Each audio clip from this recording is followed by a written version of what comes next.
పొట్టకి తృప్తినిచ్చి మనకి త్వరగా అయిపోయే lunch box recipe potato rice అండి. అందుకోసం నేను ఇక్కడ ఆయిల్ వేసేసుకొని ఇందులోకి జీలకర్ర, సోంపు, అలాగే కొంచెం మినపప్పు, ఒక ఎండుమిర్చి, అలాగే కరివేపాకు వేసేసుకొని బాగా వేయించుకున్నాను. ఇందులోనే సన్నగా తరుక్కున్న పొటాటోస్, అలాగే కొంచెం పసుపు, ఉప్పు, కారం వేసేసుకొని అన్నీ మిక్స్ అయ్యే విధంగా బాగా కలిపి పొటాటోస్ని బాగా వేయించుకోవాలండి, ఆయిల్ సపరేట్ అయ్యేంత వరకు. ఈ విధంగా వేగిన తర్వాత ఇందులోకి సన్నగా తరుక్కున్న పచ్చిమిర్చి, ఒక ఉల్లిపాయ కూడా వేసేసుకొని ఉల్లిపాయ మెత్తబడేంత వరకు బాగా వేయించుకోవాలండి.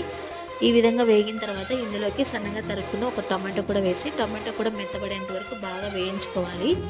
ఇప్పుడు ఇందులోకి కారము, ధనియాల పొడి, కొంచెం చికెన్ మసాలా పౌడర్ కూడా వేసేసుకొని మన రుచికి తగినట్టు ఉప్పు కూడా వేసి అంతా కలిపి బాగా వేయించుకోవాలి. ఇప్పుడు ఇందులోకి ఉడికించి పక్కన పెట్టుకున్న రైస్ కూడా యాడ్ చేసేసి అంతా మిక్స్ అయ్యే విధంగా బాగా కలుపుకుంటే పొటాటో రైస్ రెడీ అవుతుంది. వేడి వేడికి తింటే చాలా బాగుంటుంది.